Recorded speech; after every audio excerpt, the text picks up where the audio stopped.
Now I have to learn how to crop. You said you wanted to learn anyway. So next we're going to go over the stress continuum. So if you look on this chart, you have your green, yellow, orange, and red. Your green is your ready, your yellow is your reacting, orange is your injured, and red is your ill. Now you see there's a gray bar in the middle that says individual responsibility. That is both yourself and others. So no matter what through this whole chart, it's your responsibility as well as others to manage and notice when you're in the ready or when you're going towards the ill. Below that, you have that slanted line showing where each section is more involved.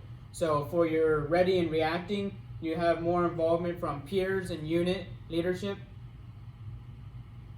as well as the assistance from your leaders, and then continued support into the orange and red zones by identifying signals and getting Marines assistance. So if you notice that they're going from yellow to orange, that's when you step in to get further assistance from more professionals, which is where you go into your chaplains, your medical, your mental health professionals' responsibilities. All those are responsible in the orange and red zones. Once you get to those areas, your responsibilities are lessened and it's more on the professionals. So can somebody read the ready slide? Coping with stressors, continue to function well. Okay, someone for reacting? Temporary or mild stress, signs of that the stress go away.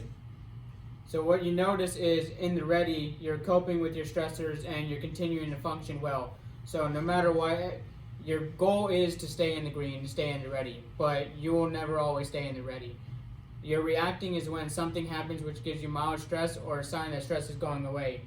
So if you start working on something and you're getting stressed about it, but you finish it, you go back down to the green. Something that's in the orange zone or injured is severe or persistent distress or impairment, and then it's a lasting change in behavior or personality. So something that happens to you like a demotion, you're getting NJP'd and losing rank. You're gonna have a change in attitude and everything, and you'll be in the orange because of that sudden happening. But you'll slowly go back to the yellow and then back to the green. And then the ill is severe distress or loss of function that is bad enough or persistent and long enough to be diagnosable. So the only people that can diagnose you being in the red are medical professionals. We cannot do that. The red zone is an important thing because with this class, we're going to talk about suicide awareness. This is where this comes in hand. And as you're going, your green zone, your ready zone will get bigger as you go, because as your stresses go up and you go into yellow, your stress line is going to stay high, and you're going to be able to mitigate that, and you're going to grow your green zone and ready zone. So let's go over more about what the ready zone is, or the green. So basically what it is you're good to go, you're well trained, calm and steady, prepared, fit and tough, you're eating well, you're sleeping enough, you have a sense of humor, and you have good decisions. So keeping wellness is a priority to work and stay in the green zone. To grow your problem solving and conflict management skills, monitor yourself and others, check in often for signs of distress and loss of function. If there is a change in behavior from normal personalities, you're going to proceed into your yellow zone, which is your reacting. Can I have somebody read this slide, please?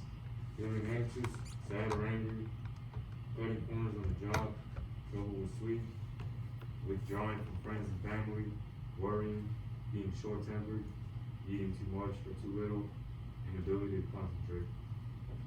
Thank you. So what is something that you kind of notice in this for kind of similarities in the reacting zone?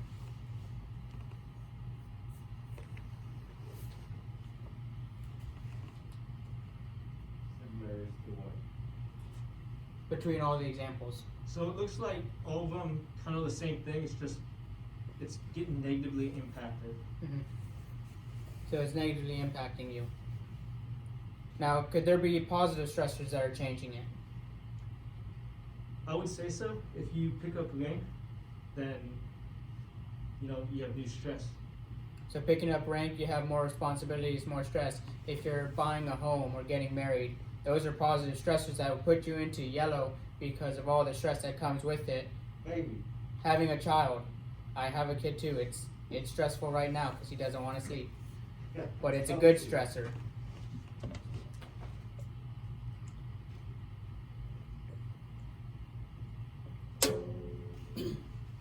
So recognize when your peers are in the yellow zone and take action to return to the green zone.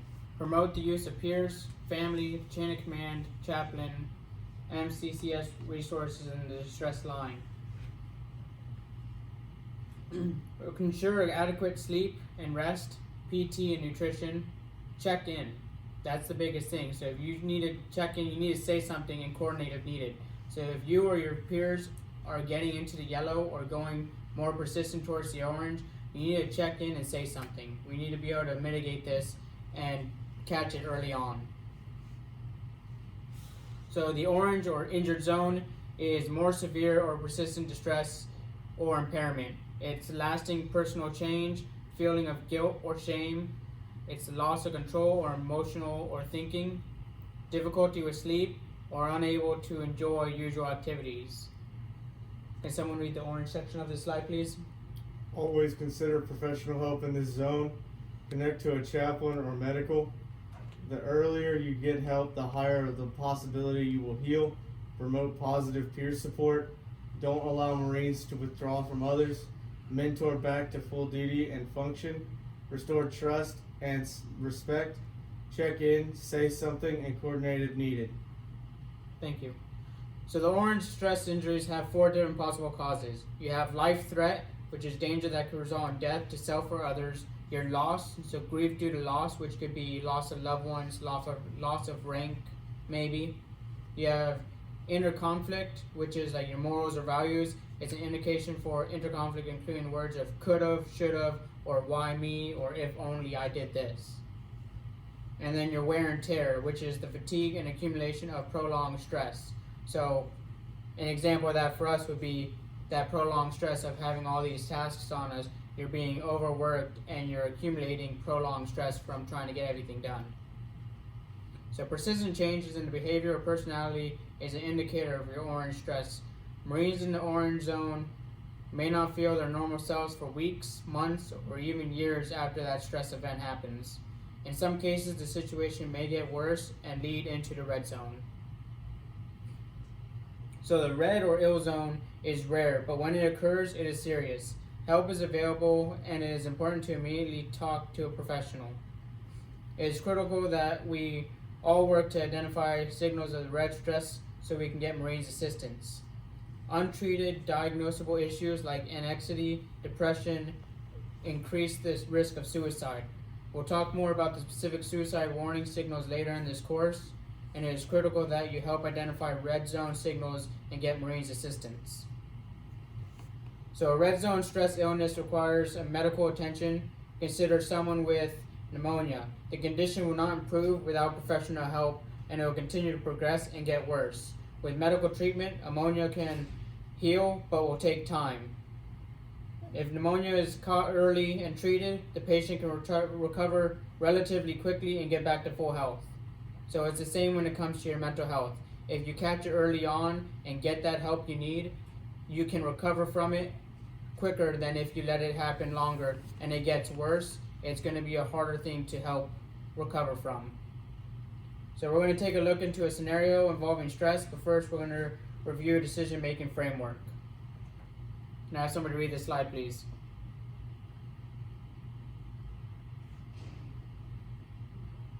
Observe, collect info, environment, context, time constraint, impact to self and others, perceptions, consequences, think, orient, experience, outcome, biases, values, ethics, perceptions, morals, beliefs, advice, think, decide, move forward with the best guess, act, implement, cycle back. So what is this?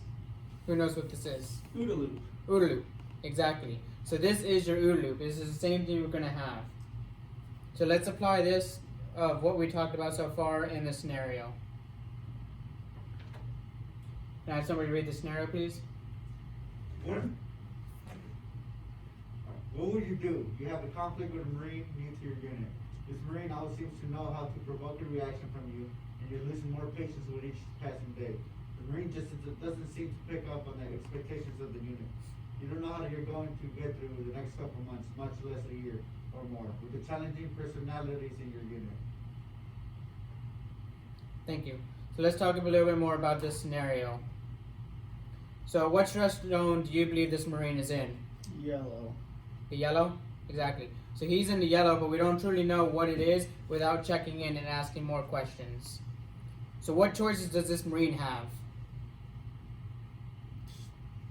Taking a step back and breathing, talking to the other Marine. So taking a step back, breathe, talking to a peer or leader, and adjust expectations. So what are some resources that this Marine can use to help? Military one source. Your military one source? Anything else? Talk to his friends, His peers? his peers, Chain of command. Chain of command? his gunny. Your gunny? Your chaplains? You can always talk to a chaplain. They are 100% confidential when you're talking to a chaplain. How could this situation get worse if it's not proactive? They continue to the orange, red zone. So you can continue to go into the orange or red zone if it's progressing and no one's addressing this.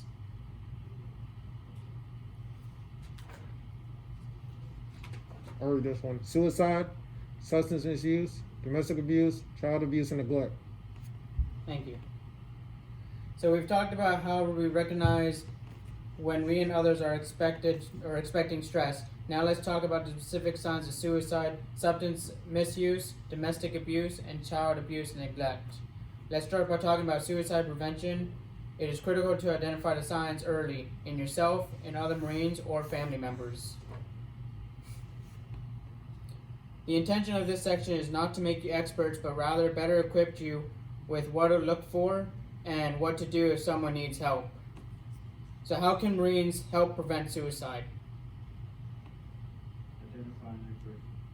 Identifying it early, Talking to the Sit. Marine. talking to your Marines, Building unit cohesion. building unit cohesion. So most people face life changes. Suicidal behaviors are often signals that stress or stress injuries have overwhelmed the individual's current coping abilities and resources. Suicide does not discriminate. Getting help early increases the likelihood of a positive outcome. Now, what do I mean by suicide does not discriminate? That can happen to anybody. It can happen to anybody. So it doesn't matter who you are, what you've gone through in life, it can happen to anybody.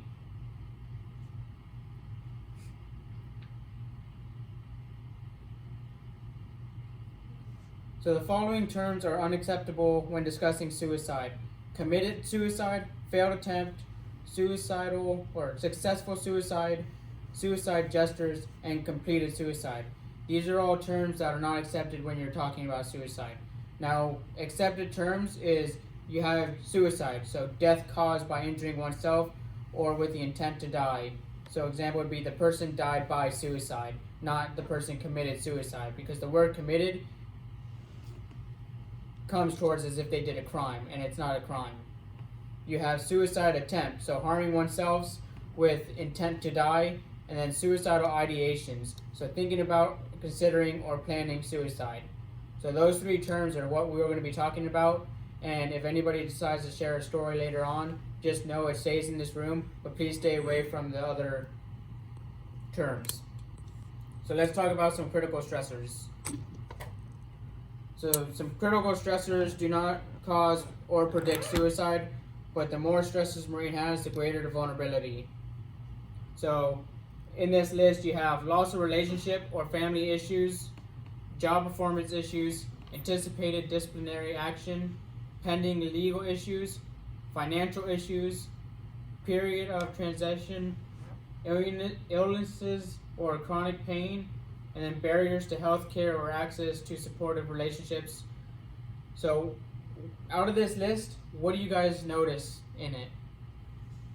Issues. Do you see any similarities other than issues? Personal stuff. Personal? So they all relate to some sort of loss. You have a loss in relationship, a loss in money, a loss in rank when it comes to disciplinary actions. So it all deals with some sort of loss. Next, we're going to go over some of the behavioral changes. So all Marines receive this training on suicide prevention and their responsibilities to intervene when someone shows signals of severe distress, which is the red or orange zone. So from this list, what surprises you? Decline in hygiene. Decline in hygiene. What else?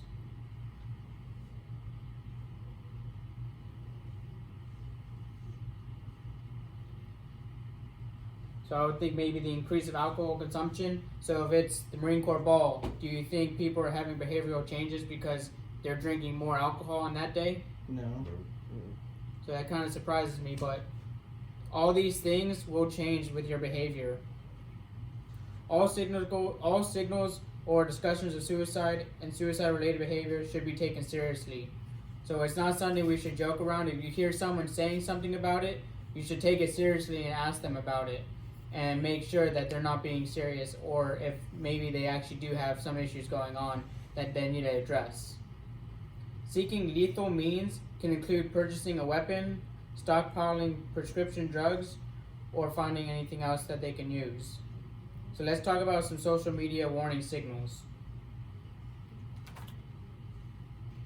No matter how casual or joking stated comments about stress or suicide should always be taken seriously.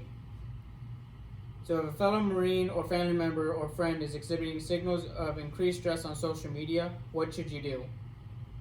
Talk to him. Talk to them. Reach out. Reach out. Answer tough questions. Ask the hard question. Ask the tough question. So does anyone here have an example of someone on social media showing these examples? I had a buddy who was got out, and he was talking about how he missed the Marine Corps, and then the emotional attachment and how no one in the civilian side really could relate to him, so I reached out to him and just kind of asked those tough questions. We met that night, and it was just weird because he wasn't going through anything, but it was just good to know that I was a lifeline for him just in case something did happen. So exactly. He realized that he had a friend that he had on social media and realized that something was wrong and they were trying to post different things, so he reached out to do that. An example for me is I had a friend in high school. While I was taking this course and training to be able to facilitate this, I looked on Facebook and realized he started posting all of a sudden some depressing comments, some depressing just video clips, and talking about how everything's kind of over, there's no point. And I actually reached out to him in this class and messaged him saying, hey man, haven't talked to you in a long time, how are you doing? And we talked about it, and he was saying that he was stressed, he was depressed. I asked him the hard question is, are you thinking of suicide? He did say no, he wasn't, but he was just having a lot of stress in his life and trying to find people that no one wanted to listen to him and talk to him. He would talk to people, but it didn't seem like they were actually listening and wanting to give him back any feedback. So that's the biggest thing, is if you are asking something to someone, it's not just listening, but you need to actively listen. You need to be able to listen and comprehend what he's saying and give him feedback about, okay, this is what's going on in your life, or let's talk about more about something specific that they went over. So let's talk about some of the safeguards. Can I have somebody read this slide, please? Suicide safeguards. Lean on established support systems such as friends, family, fellow Marines.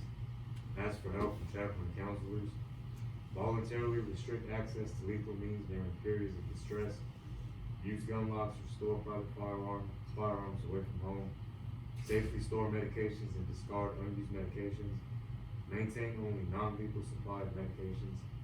Check for ropes, belts, sheets, or other items that could be used for energy. Thank you. So when it talks about gun locks or storing privately firearms away from home, so right now we do have a few gun locks. So if you or another Marine you notice is having all these stressors and are thinking about suicide, and you ask them if they are and they say yes, find out if they have a firearm. If they do not have a lock for it, we do have locks that we can provide. Marines can voluntarily store their privately owned firearms and installation for temporary basis. So the armory here and over by the police station, you can store your firearms here for a temporary time if you need to because of this. Next, we're going to go over race. So you have recognize, ask, care, and escort. So one of the keys to preventing suicide is the timely intervention using the techniques like race. So your recognize means to alert or a change in behavior or circumstances of friends, family, or fellow Marines. To ask is you need to ask that hard question. You need to ask direct questions. What's wrong? Are you thinking of killing yourself? Calmly ask someone, are you thinking about killing yourself? It does not plant the idea. In fact, because you care enough to ask, using the direct question, the person may be less likely to consider suicide. So just because you're asking, are you thinking about suicide, you're not planting that idea into their head. They already had it. You're just showing that you care enough to ask, and they're more likely to open up and let you know. Care with words and actions. So let your words and actions show that you're listening. Like I said earlier, you're actively listening. You're not just listening to them in one ear out the other. You're actually listening and you're being engaged with what they're saying. If you're unsure about his state of mind, contact your chain of command or chaplain. And like I said, your chaplain is 100% confidential. Your chain of command is not. So if you talk to anyone in your command, they are mandatory reporters. Your chaplain is not. Everything with him is confidential. And then escort to help. Do not let the person out of your sight and then stay with them to take the person directly to help. So resources would include the health professionals, your distress line, or National Suicide Prevention Lifeline. But you were saying with the chaplain, he's confidential and everything, unless you're trying to hurt someone else or yourself, you will have to report it. Oh, thank you. And again with that, so the chaplain's aides, the ones that sit at the desk, they are not part of it for the confidentiality. If they're in the office working, they are confidential and they will let the chaplain know. But if you just see them out in town, they are not confidential. It's only while they are working in the office. The chaplain, you can see him in town and he's still confidential. So next we're going to go over the race demonstration.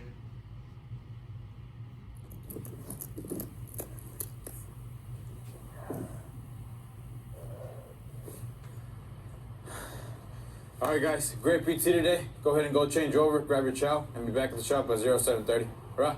Right. Hey, can I talk to you for a minute? Yeah, sure. What's up? Have you noticed anything different about Sergeant Rogers lately? Yeah, actually, I was gonna ask you about that. He seems different. He seems more distant. And he's not as engaged as he used to be. Exactly. Ever since him and Melissa broke up right after our last field exercise, he's just been a bit off. Remember hearing about the command sending him to the SAC after he got drunk at the barracks and got in the duty's face? I don't know. I think it's still bothering him. Now that you mention it, I haven't seen him at the gym in weeks. I know he was really looking forward to our deployment. What are you thinking? I'd imagine if something was up, they'd take care of it at the SAC, right? I don't know. Let me show you some things I saw on his Facebook page this morning. Yeah, sure. I'm tired of this life. I can't do this anymore. What do you do when this is your last sunset? Damn, we should text him. Yeah. Hey man, what's up? I don't feel right about this. I remember you helping me out. I'm gonna go talk to him. Sounds good.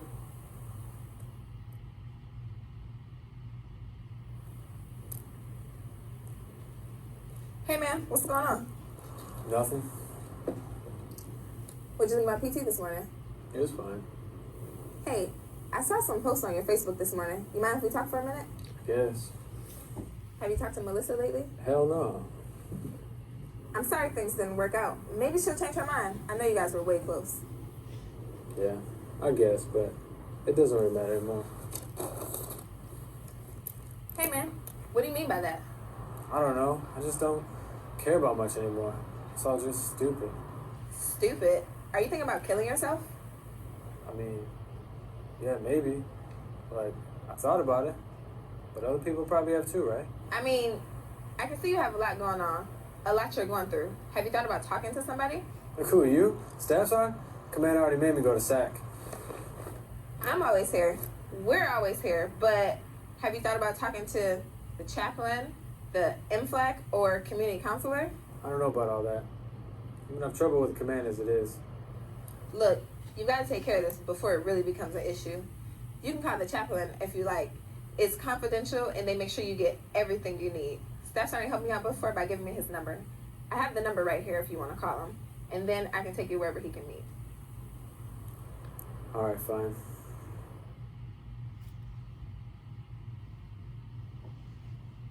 So is there anything that you would have done differently in this situation? Not be so awkward. Not be so awkward? It's Marine Corps acting at its finest. Anything else anyone would have done differently, or do you think you would have probably done the same thing as their situation? Yeah, the same thing goes. It's straightforward. Same thing, straightforward. So she asked the question, she had the resources to let them know, hey, here are the resources, and then she stayed with them to escort them to care. She didn't let them just leave. She was like, okay, let me know, let me get a hold of this person, and I will take you to meet them. So that's the biggest thing, is you do not leave that person alone. If you notice it on social media or you text them and you can't get to them right away, and you believe that it's something urgent and needs to be addressed, you need to call 911 and get someone over there as quick as possible to get him the assistance before something happens. So asking someone, are you thinking about killing yourself, is never easy and often uncomfortable. So we're going to talk more about what you should do based on the answers that you receive to the difficult question.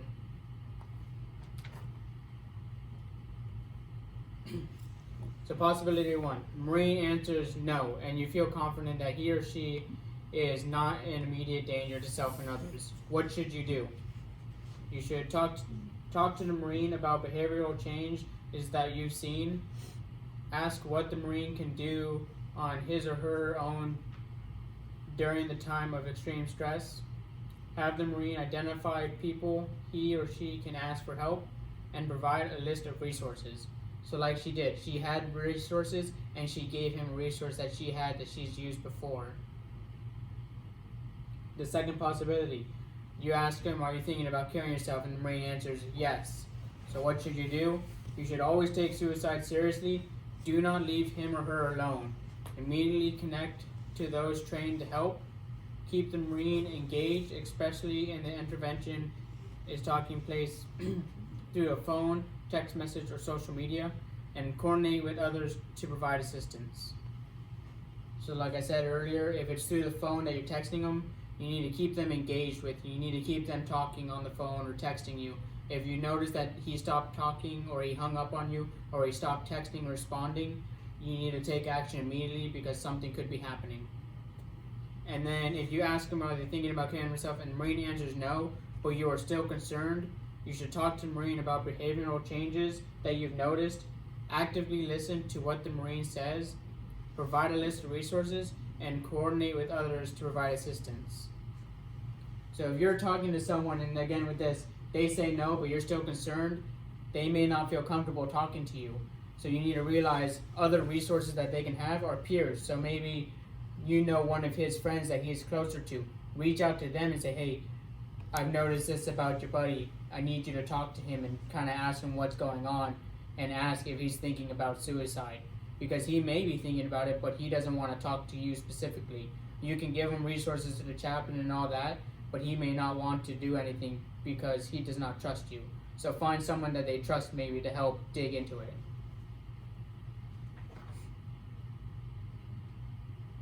So, opening discussion, increase the awareness of substance misuse. So right now we're going to go over substance misuse.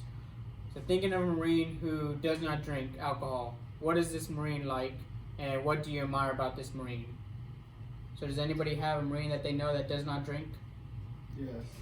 So what do you like about them? I don't drink. They're good with their money. They're good with their money? So you say you don't drink. So do you have people that look up to you or kind of take things from you because you don't drink? No? Well, you know you're also a designated driver at that point.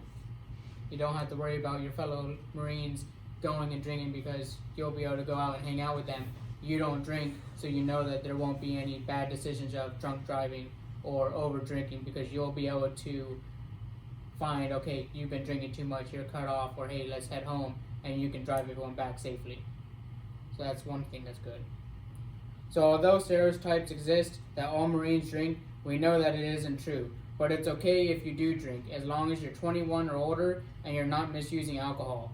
So let's go over what the Marine Corps defines as substance misuse. You want to kick it? The use of alcohol or wrongful use of controlled substance, prescription medication, or over-the-counter medications, intoxicating substances to the extent that it has an adverse effect on performance, which is mission effectiveness, the user's health, behavioral, family, community, and the Marine Corps, conduct, discipline, behavior, as evidenced by one or more acts of alcohol-related misconduct. So how would you know that someone might be using drugs or having a problem with drinking?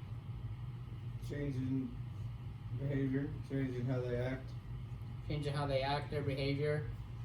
All they care about is getting drunk or doing drugs. So their mental health is changing to where all they're thinking about is that alcohol, that coping method. What are some other things that you can notice? They can physically come in. If you can smell weed on them, that's kind of a big hint, along with if they smell like alcohol. So that physical, that them coming in smelling like alcohol or smelling like drugs, you can smell it in their sweat or on their breath that they've been drinking late, or they had drinks maybe that morning before they came to work because of stress. Thank you for everyone sharing your answers. All of those are good examples, and we need to make sure that we're watching our Marines for this. So the use of prohibited substances is always a high risk and carries serious consequences. So who would you ask about the safety or legal of a substance? Sacco. The SACO. Anyone else that you can think of? Medical. Police. Oh. Police. You can ask the police about illegal substances. Marine Corps is a bit tighter than civilians, so by law, civilians can smoke weed. Per the Marine Corps, it's illegal for us. We're not allowed to. It's zero tolerance for drugs. You could also ask the Semper Fit staff or medical facility. They will be able to give you that answer as well.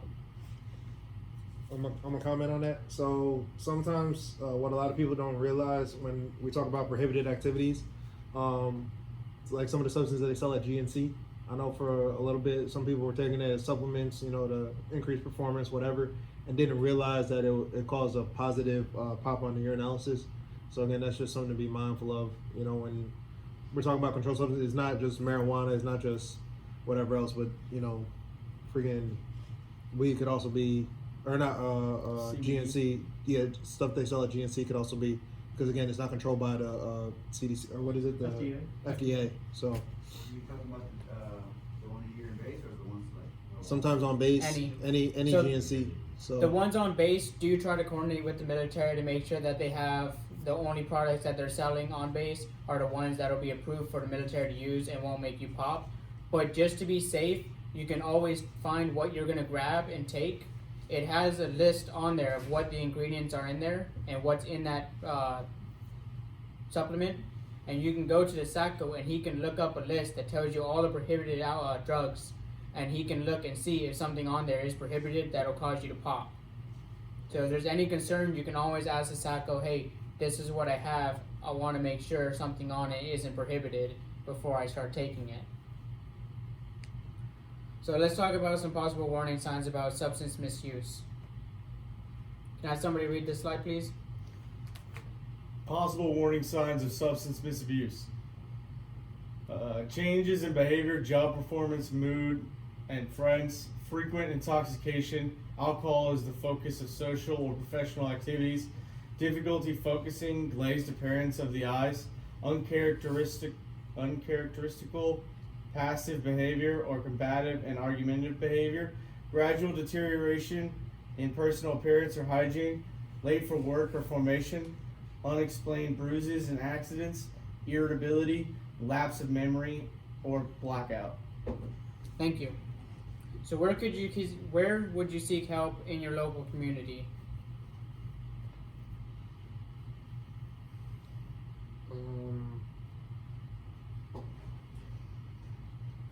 Who went Chain over of, one. chain of command. Your chain of command. We went over in the last slide, your SACO. So you can go to your SACO for assistance to get yourself a self-referral to get help. You can also go to your medical or your chaplains to seek help and get more assistance through that. So let's go over the drinking and alcohol awareness. So no risk or low risk drinking does not mean the Marine can't drink if they're of legal age. But it does, but these ideas do provide us with some measure of how to be more safe. So what are some of the risks associated with drinking too much alcohol? Bad behavior. Bad behavior, You may make bad decisions. bad decisions, Not in the right mental state. not in the right mental state. You can get hurt yourself or you can injure other people. So if you're drinking too much and decide to drive, not only could you injure yourself, but you can injure somebody else on the road because of that action. So if you have a beer or two when you get home from work at night, what are the risks that you're taking out of this chart? No risk, low risk, or high risk? Low risk. Low risk. Low risk, exactly. So you're taking a low risk because you're only taking 2 beers after work. So what if you decide to drink a 6-pack while watching the game on Sunday? What kind of risk is that out of this? High risk. High risk because you're drinking 3 or more. You're drinking excessively. So who here knows how much the DUI potentially can cost you? $10,000. 10,000. Mm-hmm. So between 8 to 15,000 is how much a DUI can cost you. So again, each standard drink, 12 ounces of beer, a single shot, which is 1.5 ounces, a glass of wine, which is 5 ounces, or a cocktail with a single shot, 1.5 ounces. These are all what your baseline would be of what a drink is for one drink. So 1 beer, or 1 shot, 1 glass of wine, or 1 mixed drink. So you get a Long Island iced tea, you're already at a high risk.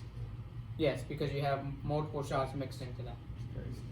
And again, each person has their own tolerances as well, and that's where it changes. Is I'm more of a lightweight. I'm not going to drink that much because I'm a smaller person. Alcohol hits me more. Versus, let's say you're a lot bigger and you drink often. Your tolerance goes up the longer you're drinking, maybe, or the bigger you are.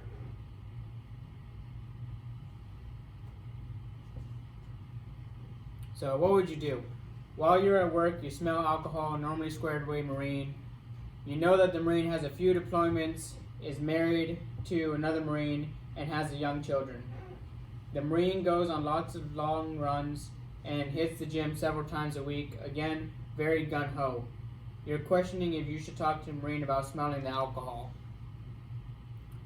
So what stress zone do you think this Marine is in? Yellow. Yellow? What's that, orange? He's married to another Marine. He has a kid. He goes on long runs to kind of clear his head. So I would say he's in. Well, there's not really enough information on it. It could be anything. It could be the yellow. It could be the orange. We don't have enough information. But you always need to talk to them and get to know them more. But I would agree with saying that he could be possibly in the yellow because you're just trying to smell it. He may have other things laying back home which is causing him to smell like alcohol. So how could you start a conversation with your peer smelling the alcohol? Hey man, you been drinking? Stay up late last night? Yep. Hey man, have you been drinking? Are you staying up last night?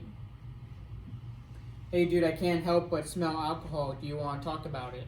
Asking him that direct question maybe. So if the Marine needs help, what is a resource that you could recommend to them? Military one source. Military One Source, Chaplain. the chaplain, SACO, chain of command. Is MFLAC one of them? Yes, MFLAC. Okay.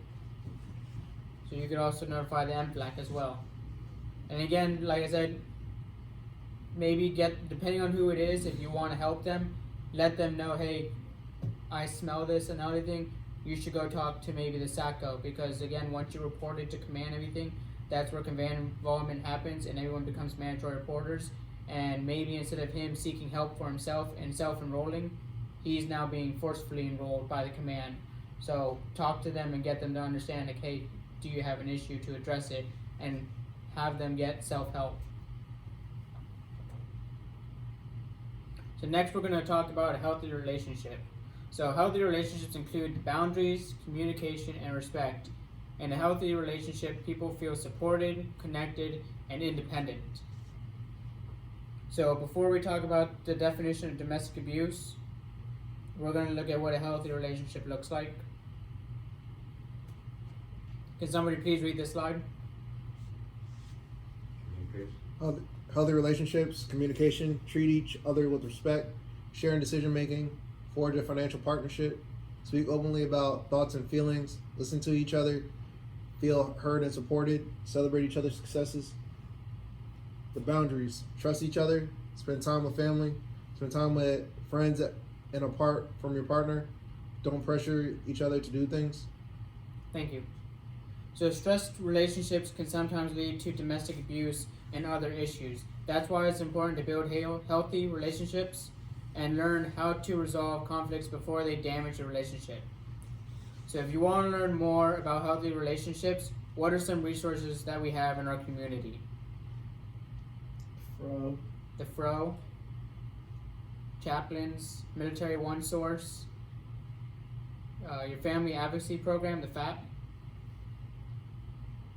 So let's go over some of the marital conflicts.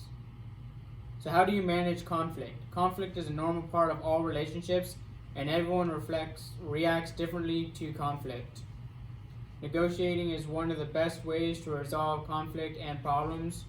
Negotiating includes the following: focusing on the idea and not the person, allow others to finish statements and thoughts, emphasize shared values, viewpoints, and attitudes, show interest in others' viewpoints, do not let emotions run the discussion.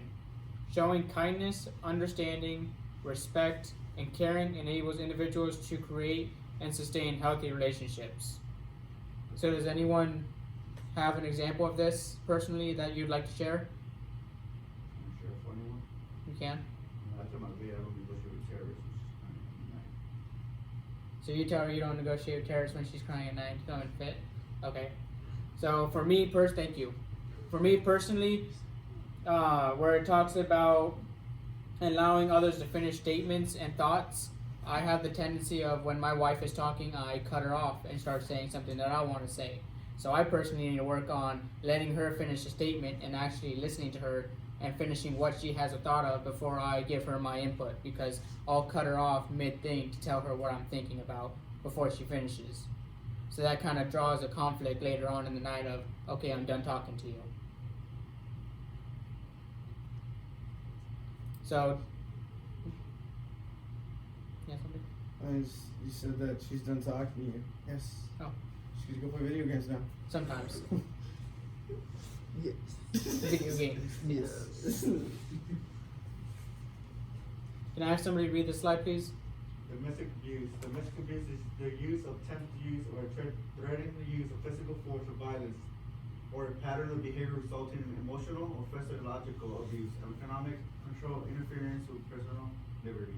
This behavior is directed towards a current or former spouse, person with whom the abuser has a child, a current or former intimate partner with whom the abuser lives or has lived. Thank you. So what are some examples that you can think of for economic control?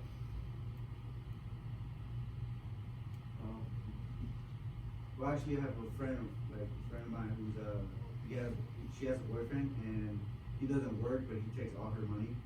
Okay. She works, and what he does is he takes all her money and he always try to tell her that he's the guy, but she doesn't want to. I don't know why. So we keep telling my wife and I and other friends of mine also keep telling me, hey, you need to get this guy because he's always just feeding off of you. Mm-hmm. And he's just taking all your money. He's not doing anything. So economic control there is she's making all the money, she's making the earning, he's not doing anything, but he's taking all the money from her, but she still wants to stay with him, but she's getting no money for herself. Anyone else have another example? So what if I decide I'm going to give my wife or my spouse $50 for the week and that's it? That sounds like a plan. Sounds like a plan. Yeah, that's what I'm talking about. So restricting the cost that she can spend, because if she needs to go get groceries or something, $50 isn't gonna really do something. It'll help a little bit, but not much. So restricting how much they're allowed to spend, telling them, you're getting no money, I make the money, I'm not gonna let you spend anything, I have to go with you to buy something. That would be an example of economic control. So someone might think that domestic abuse only happens to women. It doesn't. It can happen to both men and women. Johnny Depp. Women actually attack men mostly with emotional. It's like, you just leave me, or you do something, I'm gonna do something myself. Exactly. Emotional. So domestic abuse does not always have to be physical. It can be emotional. So can you explain why this statement is incorrect? Where it says that domestic abuse only happens to women. Happens to men all the time. They just don't talk about it. We don't talk about it. Like you said, it's more of that emotional or psychological attack is what they do. They say, oh, if you do this, I'm going to do this then, and I'm going to end up having this happen. So let's talk about how to identify domestic abuse, risk factors, and warning signals. So risk factors is the background or history of abuse, marital conflict, low self-esteem, financial problems, alcohol or substance use disorder. Some of the warning signs or things to look for is isolation from friends and family, unreasonable jealousy, threats of violence, controlling behaviors, or fear of partner. Carol Baskin. Carol Baskin. Better husband to a tiger.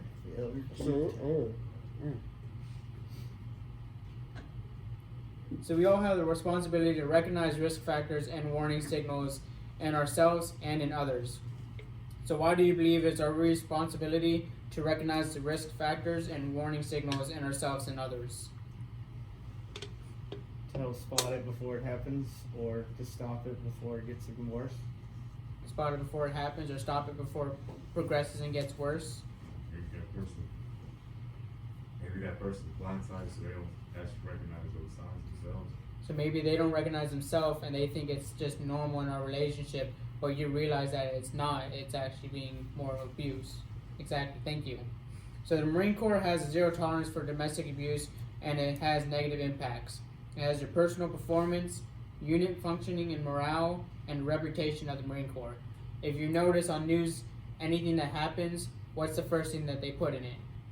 U.S. Marine. U.S. Marine, former Marine, U.S. Army soldier does this, former personnel. And they always like to dig in and put that you used to be in the Marine Corps, and that's the first thing that they put on that news article. So adult victims of abuse can choose from 2 reporting options, and we're going to start with restricted reporting. So what do you notice that's about restricted reporting? Where have you seen this before?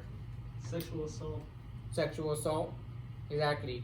So they're roughly about the same, a little bit different. So can I have somebody read this slide, please? Restricted reporting. Adult domestic abuse victims who prefer confidential assistance without notifying law enforcement or military commands can contact a FAP. Clinicians, FAP victim advocates, or healthcare providers to make a restricted report. Some state and local laws require healthcare personnel to disclose incidents to the law enforcement. Talk to a FAP victim advocate to learn more. Allows victims to work with a FAP counselor or a FAP victim advocate to evaluate relationship choices, develop a safety plan, obtain resources and referrals, seek medical attention, and attend counseling sessions without law enforcement or command involvement. These cases do not go to the Incident Determination Committee, the IDC. Thank you. So again, victim safety is a priority. So victims at immediate risk or serious harm may not be able to use a restricted reporting option. When a victim is at immediate risk or harm or in danger, a decision may be made with counsel that the restricted reporting is no longer an option. So again, if you see that someone's in immediate danger, you're not going to be able to get that restricted report. You're going to need to call 911 and get them out of that situation as quick as possible, which will automatically get rid of restricted reporting and it'll go into unrestricted.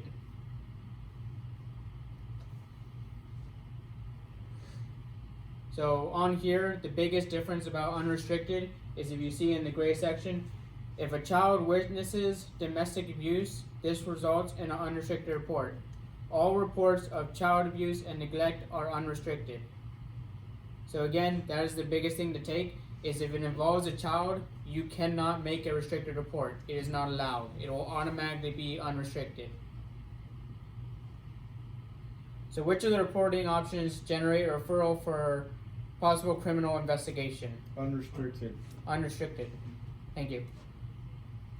So you might want to take a photo of this slide so that you'll have a local VA helpline number.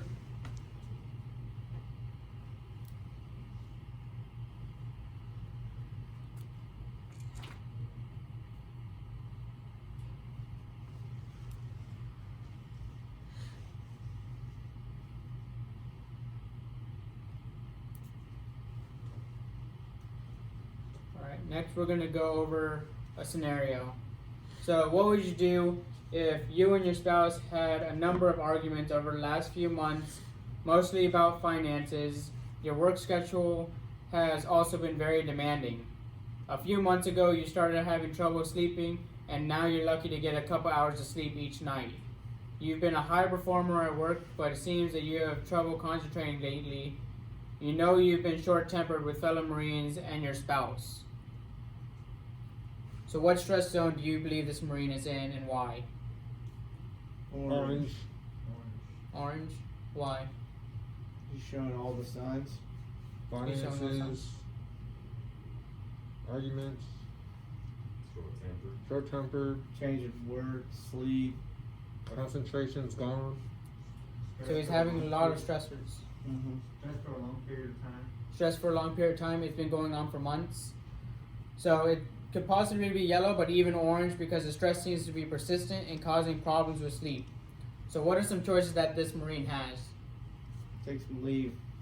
Take leave, some time off, Breathe. Seek counseling. seek counseling, Breathe. breathe, using the box method to breathe, just relax. You can seek the chaplain again. A lot of these resources are all going to be the same. You're going to go to your chaplain, your MFLAC, your medical professional, someone to go seek guidance and help, peers. So how could this situation get worse if you're not proactive? Divorce. Divorce, Start going towards alcohol to cure his remedy of not being able to sleep. maybe trying to cope by using alcohol. Do you think he could go into the red zone? Yes. So if this is persisting more and more with the same results, he could maybe start going into the red zone and getting more stressed. What do you think could happen at home? He could. Still putting hands on his wife. So it could turn into domestic abuse, domestic violence.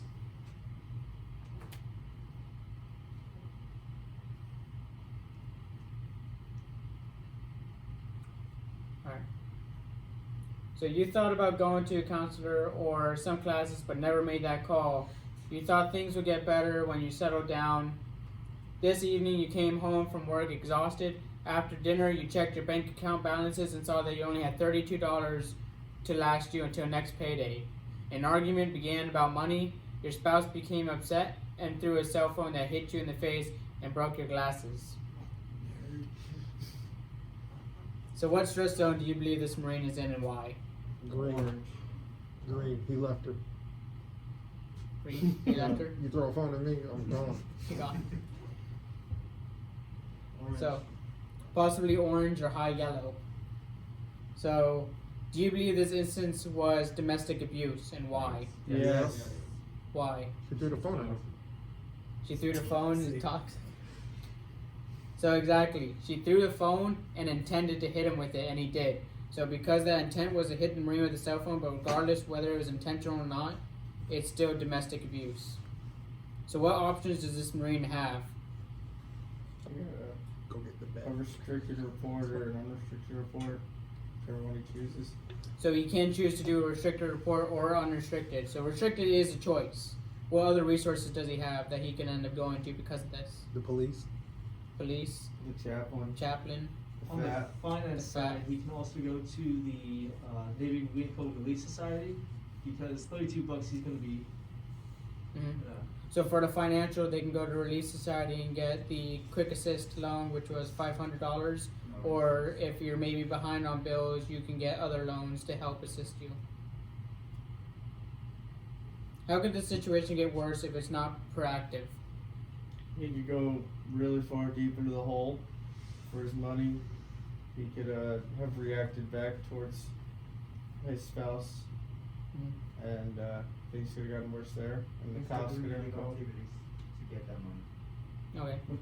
So issues could be persisting, less money. He could end up reacting back to his spouse because of what happened. He could take into other activities to earn money, possibly not legal. So we've talked about the challenges and what we face in a personal relationship. We can also face challenges in parenting, and now we're going to talk more on that.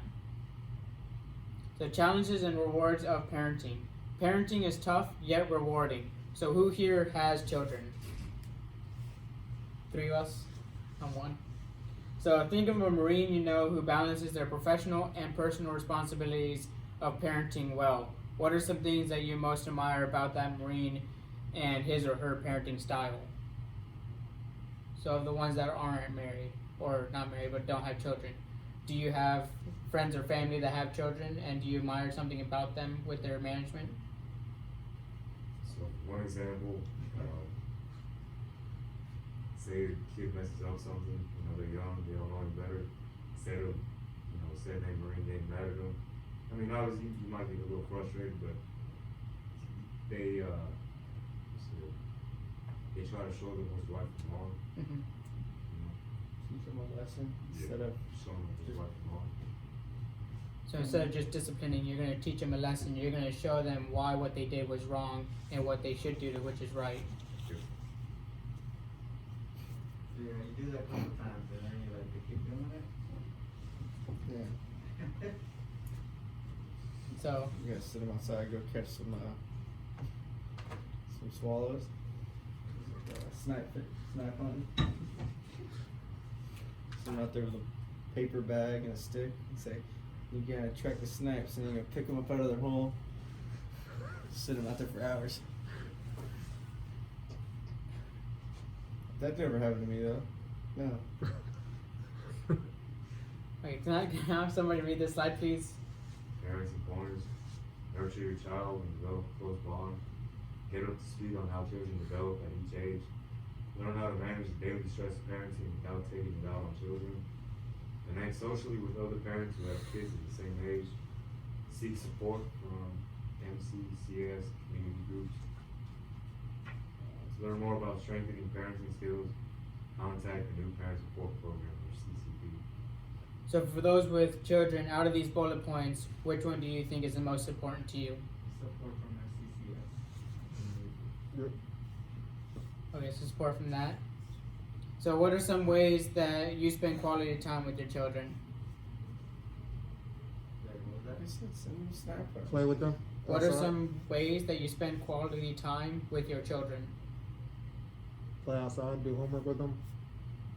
Helping them with homework, playing Yep. outside. Same, playing with them. So interacting with your children, playing games with them, maybe helping them with things that they're doing, Playing mind games. playing mind games.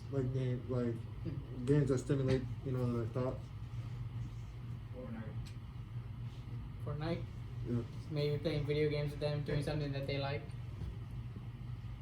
So some parents and other caregivers may abuse or neglect children. Let's talk about the Marine Corps' definition about child abuse and neglect.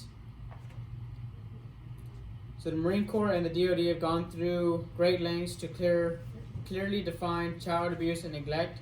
So let's take a closer look. Can I have somebody read this slide, please? Child abuse includes physical, sexual, or emotional abuse or neglect of a child. Warning signs, things you might notice. Child has bruising bones or other injuries without explanation. Caregivers withholding medical or dental care. Child misses a lot of days from school or daycare. You are mandated report of child abuse and neglect. Contact FAP and law enforcement to report any known or suspected cases. Thank you. So let's talk about some examples of child abuse and neglect. So the following are examples of child abuse or neglect: dropping, pushing, or shoving, grabbing or yanking limbs, shaking, spanking, or hitting a child with an object or hand, rape, sodomy, exposing a child to pornography, molestation, burying or humiliating a child, lack of supervision.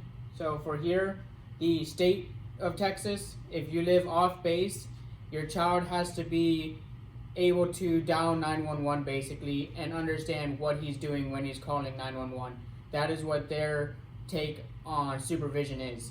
On base, you are not allowed to leave a child under 12 years old home alone at any period of time. So again, on this installation, under 12 years old, you cannot leave them alone at all at the home. Doesn't matter if they're 12 and they know how to call 911, you are not allowed per the base order.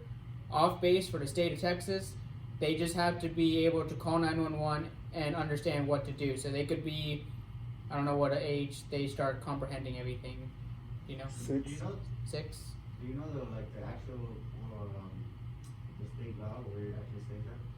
Not, I physically called state and got that from them. I didn't get what the reference was though, but that was what the state law for Texas was, and that was just contacting through the local resources. That's actually good to know, you know. So you mean if they're in the base, they have to be 12 years old? Yes, they had to be older than 12 for you to leave them home alone. But off base, it could be, as long as they could be able to call the police. They could be 3 years old. If they can call 911 and say, oh, I need help or something, or like you said, 6 is about the age, so they could be 6-year-old. If they can just call 911 and understand the concept of that, you can leave them home. Obviously, not for hours on end, but let's say you need to leave for 30 minutes to run to the store real quick. If they called 911, they were able to call 911 for something happening. That means they're okay. But again, it's discretion of yourself, and if Child Protective Services gets involved, it'll have a case of where they determine if it was child abuse or neglect or not. But that's just what the state law says. Teach your child how to do it on a rotary phone, so that way they definitely understand it. Mm-hmm. So again, so exposure to physical harms or hazards, and then a child witnesses domestic abuse. So again, like I said earlier, if a child witnesses domestic abuse, which could mean just you and your spouse having an argument and screaming at each other, if your kid's in the other room and sees that, that is also considered domestic or child abuse and neglect, because they're watching abuse between you two arguing and screaming at each other. And again, you are a mandatory reporter, so if you notice that there's a child in a house and you can hear through the walls one house over that they're screaming as loud as they can at each other and it's progressing worse, you're a mandated reporter for that, because that is abuse. Who here knew or did not know that in the Marine Corps that spanking your child is not allowed? I didn't know that. So again, the Marine Corps said it took time to figure out what would determine to be child neglect or abuse. Spanking is one of them. If you go to this Marine Corps Order 1754.11 Appendix E, there's a larger list of what is determined by the Marine Corps to be child abuse or neglect. Good thing my parents didn't know about that. Well, I didn't know about it as a kid. Oh my goodness, I was snitching. Okay, you're going to jail. Oh, don't worry. He'll get them back when they get out of jail.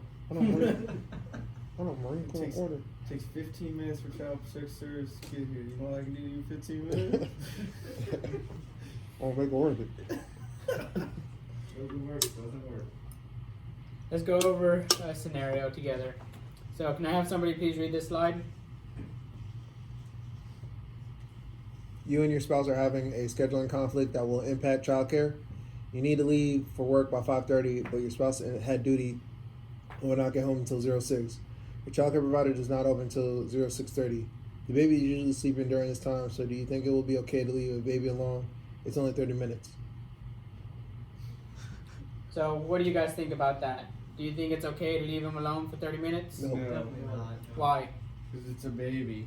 Maybe they can wake up any minute. It's a baby, they can wake up any minute, but I mean, they did say he's normally asleep at this time and it's only going to be 30 minutes. It's a baby, you can never tell. Maybe we can't call 911. Yep. Biggest So again, fingers ain't big your state and local laws. So Texas, that baby can't call 911. He doesn't know how. He doesn't know any of that. If you're on base, you definitely can't do that. So what stress zone do you believe this Marine is in and why? Yellow. Yellow. So he's just worried about how am I going to get to work. So it's maybe low yellow. So what are some choices this Marine has? Always Oh. chain of command. Tell him, hey, I'm gonna be late. Call a shop saying, hey, this is what's happening, I'm going to be late. Letting them know, hey, I'm alive, I'm here, I just can't leave or I'm going to be late because of this. What else? Bring the baby into work. You can bring your kid into work. Mm-hmm. Anything else? Drop the baby off at duty. So maybe on your way, you and your wife meet up halfway. You guys both have car seats in the car maybe. So she's on her way home at 6, you're on your way to work. You guys can meet in the middle, swap cars just so you don't have to take the kid out. Just swap cars, you take this car home, I'll take this car to work. There you go. Damn. Might have fixed a lot of y'all's problems. Don't worry about it. Now for everyone that has a spouse, if anything like that happens, you can't have an excuse of being late. You can just swap cars. Yeah, just swap cars. No more. Oh, I had to take my kid to school. Done. Say again? I said, no, never mind. I was in this situation. I was thinking, what if your wife works like, I don't know, say 40 minutes away? In the opposite direction. That could be it. Maybe it's not necessarily both Marines. Maybe you have a civilian job you got to be at, and your wife's in the military, and she's on her way back. So it could be that. So it's, again, you have your different choices. You can contact the command, let them know, hey, I'm going to be late, or just take your kid to work with you, and then your spouse come pick them up. So connect with help. You have your peers and chain of command, your chaplain, your medical or MCCS, which is your medical clinic, your hospital, medical personnel, counselors or corpsmen, and then your distress line. So seeking help is a sign of strength and adherence to our core values. Once you spot a problem in yourself or in a friend, what are the resources? So again, you have your peers, you have an Oscar team, so they can help with your operational stress. You can talk to them, your chaplain, your medical, all of them. So is anyone here familiar with Military One Source? Yes. Yes? So what are some things that you can do on Military One Source and resources that, and how can you get them? You call them. You call them. So you can call Military One Source and let them know, hey, I need help finding marriage counseling maybe. And they can get you resources from there.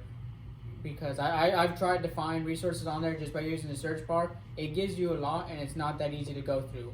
So your best bet is maybe to call them and you'll get a hold of somebody that'll be able to get those resources and they can send them to you.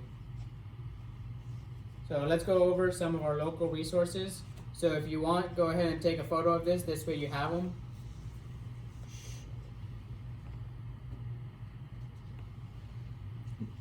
So it helps to be familiar with your local resources, and before an issue arises, you might want to snap a photo of this slide to capture those local resources.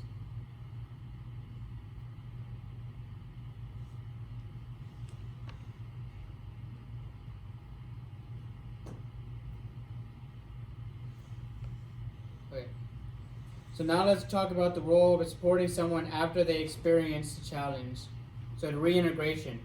Successful reintegration after seeking help means a Marine returns to the unit or returns to his or her specific job, grows from the challenging experience, and rebuilds competence and confidence with help from command and peers.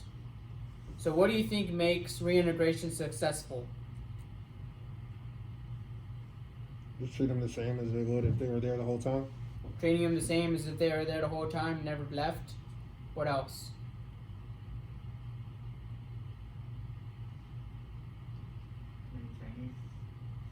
maintaining. So if they went for seeking help for alcohol abuse and they got help, is it smart to go invite them to a bar to go drink and get a bunch of beers?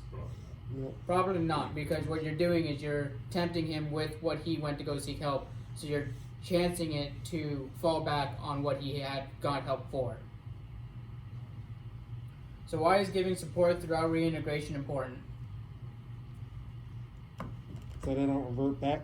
So they don't revert back. It lets them know they're not alone and that they do have support behind them, letting them know that you seeking help was for the best and that it doesn't make you anything less. Anyone else have any other ideas? So let's talk about some ways that we can further support this. So give support. You need to communicate with an attitude of respect and trust to help the Marine refocus on the mission and rebuild confidence. Ensure others don't undermine any Marine's reputation. Marines who are in treatment or have recently completed treatment are still at risk and need continued support. So if they're in the work center and they're doing their normal job, but you're hovering over their shoulder trying to double check of what they're doing and doing everything like that, do you think that's undermining their reputation and what they know how to do? Yes. Exactly. So you're undermining them, making them feel like because I left and because I did this, you have to now micromanage me and I can't do anything on my own without being watched. Do you think that's going to help them mentally? No. Now, they could end up thinking, it could revert back to that issue because now they're thinking, I went to go seek help, but you know what? Everyone seems to be singling me out, making me feel like something's off because I went to help, and now they're all focusing on me more. So I feel like I kind of just want to drink again, maybe, or you know what? Other mental issues can go higher. You can go towards the orange and red stress zones. So during this course, we have increased our awareness on behavioral health topics. We have discussed that all Marines experience stress and Marines have a responsibility to help other Marines. We practice skills and decision making to help us handle challenging situations and seek help for ourselves and others. Thank you for your time and attention and participation today. If you have any concerns, I'll be available after this class. Good.